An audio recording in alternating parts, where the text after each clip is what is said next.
happened before. Oh, it says in broadcast now. So I'm going to end it.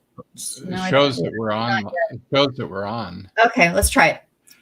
Hey everyone, it is Nikki and Jim, and we are keeping it real. Jim, why don't you go ahead and tell us what's going on today? Because we've got some exciting stuff happening.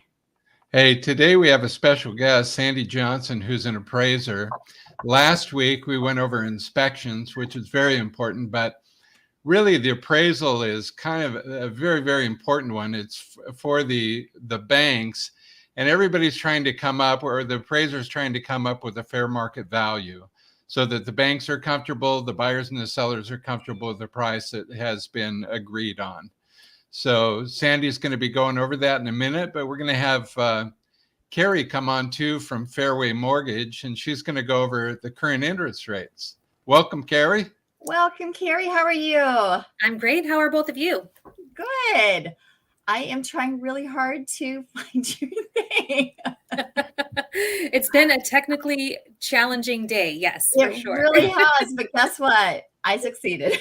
Exactly. It's taking a second, but it will be up here in just a minute. No problem. So, we've been kind of talking about the market, and it was kind of looking like it was getting a little bit better. The rates were seemed like they were kind of maybe at least holding or going down a little bit. And you're going to give us a little different story today. Yes. Well, they're still holding tight. I would say they're down about 1.125% this week. Not huge. The average over the entire nation is 6.125, which is significantly higher than this time last year, which was more like 3.75. Do you think we're ever going to get that low again, though, honestly? It will take some time. I mean, the greatest prediction for the springtime is going to be back in the 5s. Okay. But definitely whenever an election year starts coming up, which, in the next couple of years, we're going to see that. And so you'll see rates go down, of course, for the election year. Gotcha. Okay. Makes sense. Yes. But there were some other great numbers that came out, and it has more to do with the housing prices and what they're starting to do. So there's a company called CoreLogic, and they come out with a home price index. They do it yearly, and they also do it monthly. So the annual report came out for 2022, and it showed an astounding 6.9% overall increase in home values. Yeah. There was 121 consecutive months of increase, which is unprecedented. Wow. Yeah, and there's a little chart that kind of shows that. I mean, it just kind of went crazy up. It did. It did. In December and January, they did see a dip, about 0.3% for December, 0.2% for January. But really, the forecast overall is looking like a 3% range, which is great for people that invest in real estate. So that's more of the average. Like we said, 21, 22 unprecedented years for home prices. Right. So really, historically, right now, still a great time to buy. I mean, if rates are in the 6s, historically, that's fantastic. Absolutely correct. Home values have come down a little bit. That's still a great time to buy. Always a good time to buy. Buying versus renting. I can give you a scenario all day on when the break-even point is for renting versus buying, because homes are always going to appreciate in value. Yeah, good. So I guess without further ado, let's announce our guest speaker today. So Sandy's been a certified residential appraiser for about 20 years, and she owns and operates the Olympic Appraisal Group, which is located and operates here in Kitsap County. She has an interest in real estate and construction, and she started her career in Tacoma in the year 2000 with Spectrum Real Estate. In 2003, she opened her own appraisal company, Olympic Appraisal Group Incorporated, and she has lived in Kitsap County since 1979 and currently lives with her husband and her youngest son in Paulsbo. And she is not only when she's not doing appraisals, she enjoys riding horses, remodeling houses, and spending time with her 5-year-old grandson. And I don't know how Sandy could have a 5-year-old grandson because she looks absolutely beautiful, but welcome, Sandy. Years have been great to Sandy. Well, thank you for having me today. I appreciate it. Well, we're really excited to have you here. So like Jim mentioned, we've been talking about home inspections, and then, that is something that the buyer's doing for their benefit. And then, then we are, once you get into the process and you get the home inspection completed, then you have we call them the mean old appraiser coming in. Because appraiser comes out. Yeah, so they don't work, but they work for the lender. And so I think a lot of people get confused, like, oh, they're, help, and they're not. My understanding was, and has always been, is that they are really looking out for the lender's interest, because they want to make sure that what the lender's helping pay for it at their investment and that buyer is to make sure that they're getting a fair price and that it makes sense. So why don't you go ahead and say hi and tell us, maybe some of the things that you look for when you're doing an appraisal. Okay. Well, most appraisals require a property visit, and number one, to make sure, the condition, quality of the home.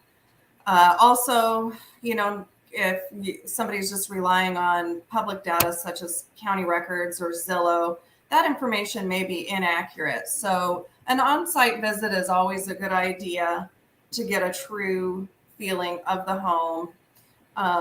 So that's why we typically will visit the home, do a walkthrough on the inside, sometimes look in crawl spaces or attics, depending on types of loans and stuff like that. But really it is to verify information. That is what the site visit is for.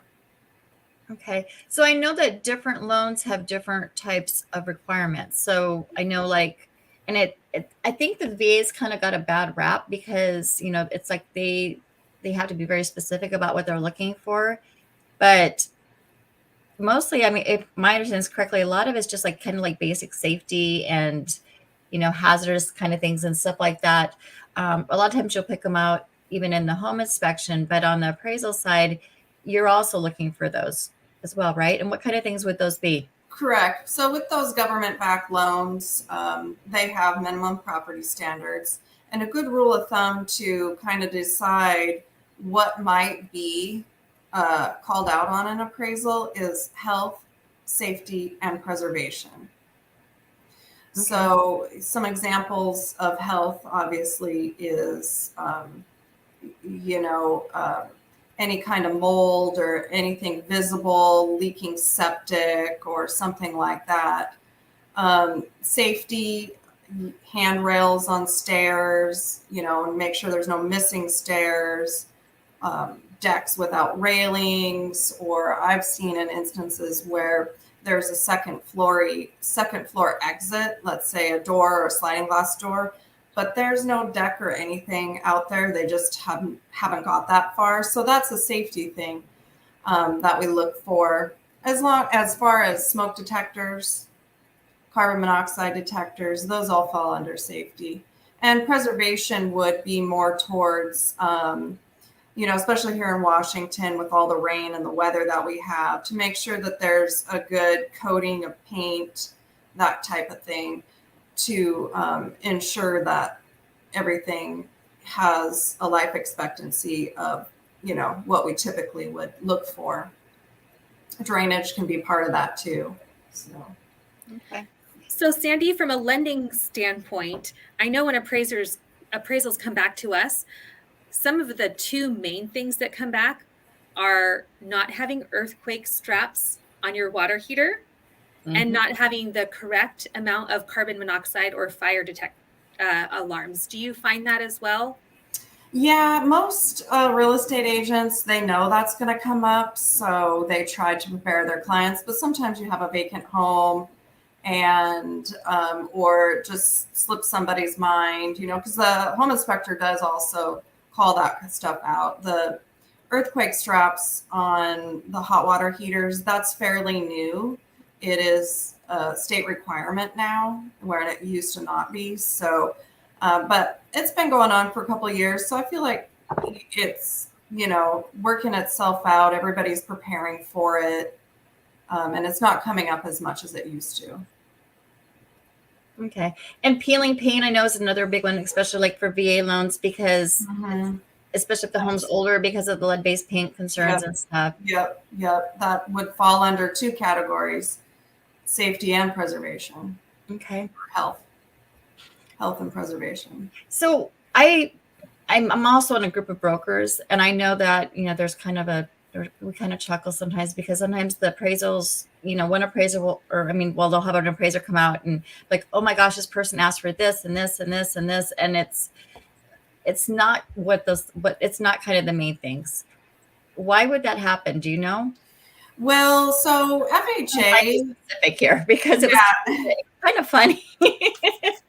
FHA has minimum property requirements, but there's also gray areas. So what they do is they rely on the individual appraiser to make that determination in those gray areas. So, for example, condition should be similar to other homes on the market. Well, we have different ranges of condition. We have average, better than that, good, completely remodeled.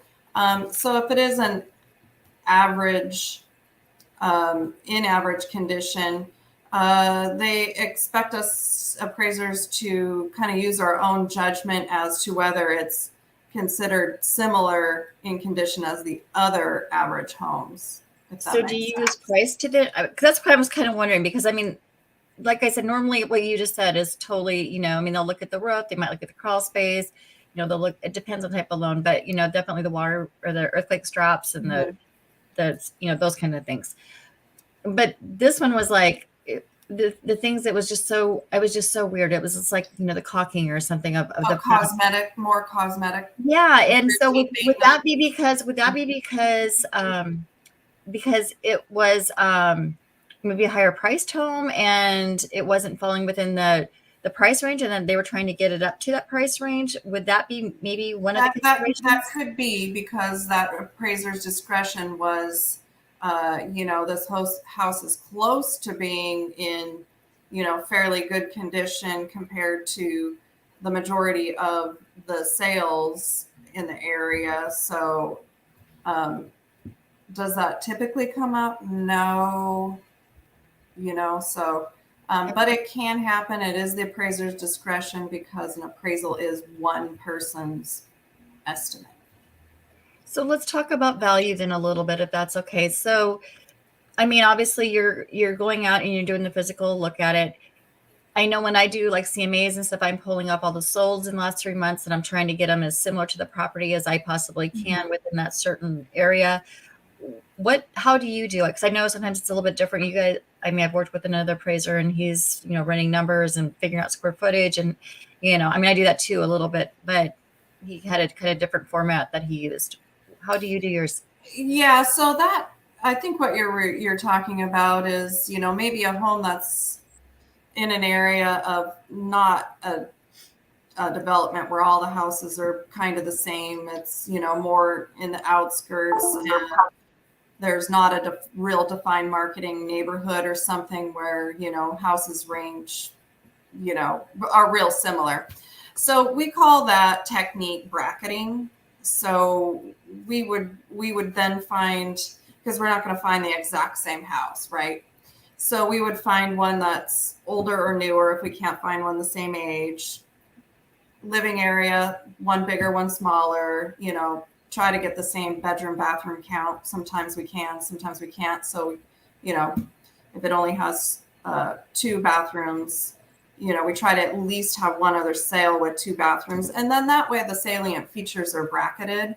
And through the adjustment process, that's how we come up with our estimate of value. Okay. So, hey, Sandy, sorry, Nikki. No, go ahead. I've got a question. This series is for buyers to help them through the whole buying process. So let me give you a hypothetical. I'm a buyer and we're excited about the house and we sign a purchase and sale agreement. We agree on the price and it's $500,000. But the appraisal comes in at $475,000. And so it's a low appraisal. A, do you ever have many of those? And B, if you do, where does the buyer go? What are his options?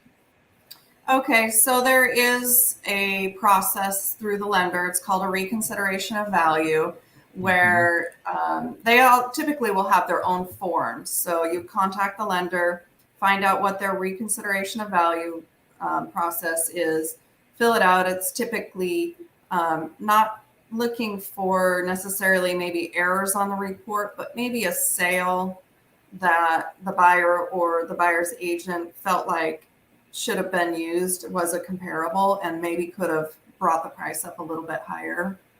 Okay. Okay. That's And then, of definitely course, what we've seen from a lending standpoint, is that if there is a reconsideration of value, we ask for additional comps that were not used on the appraisal report. okay. And of course, the other options are go back and negotiate the price, or Now, the buyer.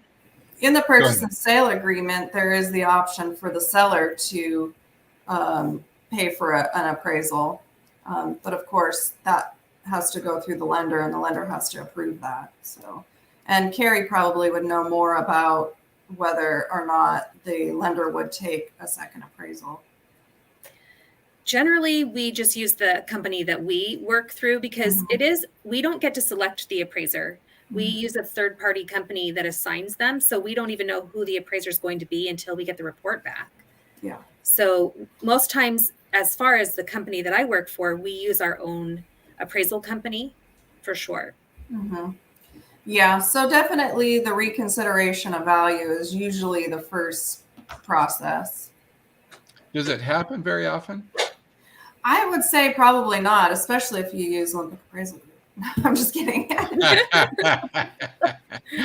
That's good. It does happen. It does happen. Again, you know, that appraisal is one person's estimate of value. So, you know, you could get another appraisal and it could come in just fine, but that appraiser might have found sales that they felt like were more comparable than the other appraiser used. So, you know, comparable selection is really based on appraiser discretion and what they feel is the best represented sales. Okay. So there is avenues for the buyer to.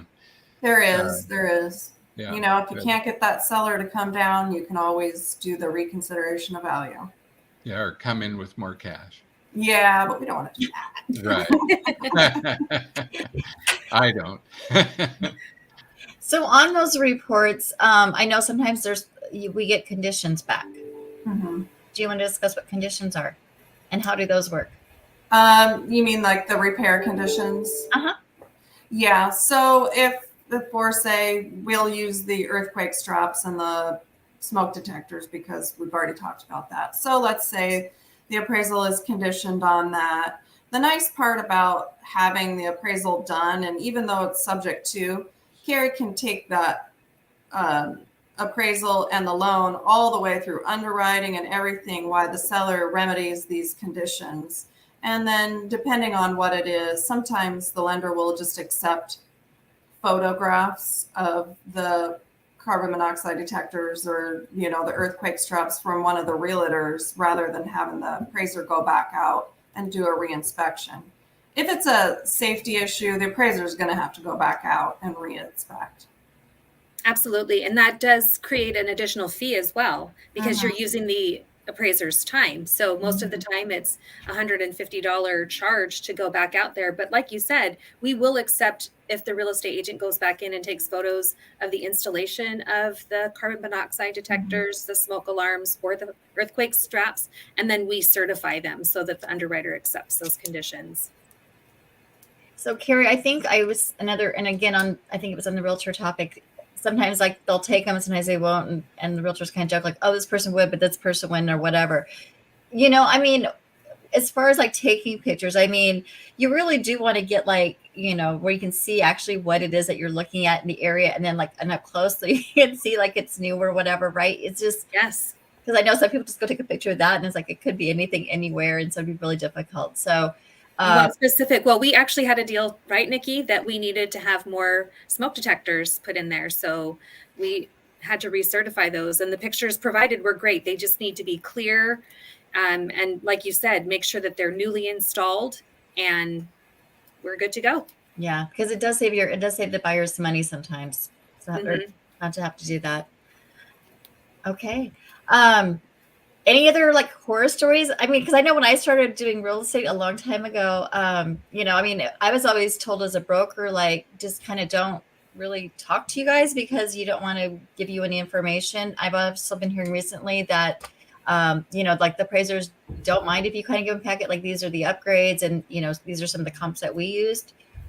What about you? Do you personally like to see those or not? Absolutely. I always open the door for any information that the realtors want to provide. Okay. That's my job, is to gather the information. So if you have it readily available, I would love to have it. Okay. And we'll go into that more when we do our sellers and what they can do to prepare and stuff like that. So maybe we can get you to come back again. Okay. Okay. Anyone else have any questions for either of our guests today? Jim? Hey, Sandy, can I ask you just a specific question? There's all kinds of adjustments that you make, 3-bedroom to 2-bedroom and square footage and, accounting for all that. Let me give you just one. Say you were looking at a house and you couldn't find one. Say the subject house has a half acre. And then you're looking at a comp with an acre. Do you have a process, or maybe you could say, what's the process of adjusting for that? Say to a half acre to an acre. Yeah. So it kind of depends. Now, is that in the same market area? Because if you're looking, if you've got to expand your search parameters to find something similar and you kind of go into another marketing area, that could be a little difficult. Right. If I'm dealing with land, I try to find it all within the same marketing area. So for example, Suquamish, let's say you had that site size in Suquamish. It's going to be hard to find something in Suquamish on an acre that's sold within the last 90 days, probably. So you'd expand your search parameters out, which gets you in trouble because you go into Paulsbo and prices are higher, land is more expensive. You can kind of look at assessed value and say, hey, is it falling in line here, or did I just trip over into another market area? Right. So that's kind of tough when it comes to land. As Very far good. as bedrooms, in every market area, you've got 1 to typically 5 bedroom homes, and you kind of make the same adjustment no matter what market area you're in. Right. But Very land's good. a little bit different. I'm sitting right now in Suquamish on an acre. Yeah. Well, then next time when you sell your house, then I'll just Right. go to my comparable database because I'm going to need it. Niki told me this one. We love it. So Hey, what do it's you been think so about? Great. Sorry, one more question. I just thought of something else. So Yeah. sometimes there's really super unique houses and there's no comps. How do you value, or even what about you have like maybe you're in a very basic neighborhood and you have somebody who has just invested a whole bunch of money in things that, maybe the next buyer doesn't like. I mean, Mm-hmm. Well, again, using the bracketing. So if everything in that neighborhood is inferior, then I would leave that neighborhood to find something superior. okay. All right. And for those oddball houses, like, log homes or dome homes or something like that, we expand our search parameters out quite a bit to include at least one of those similar style homes, because not only do we have to determine a value, but we have to determine whether it's marketable. So do log homes sell here? Do dome homes sell here? That type of thing. Great. Very All right. good. Thank you so much for coming on, Sandy. Carrie, it's always a pleasure. Okay, Sandy, so we might have to come back here for our next one when we do our sellers series. It'll be fun. Yeah. Can't wait to do that side of it too, which is coming up soon. If you haven't subscribed to our channels, please do, because there's some really great information. And if you have questions, please ask, and we will see what we can do to get Sandy to help answer any of the ones for appraisals. And we've got Carrie, who our lender expertise, and Jim and I are always happy to answer.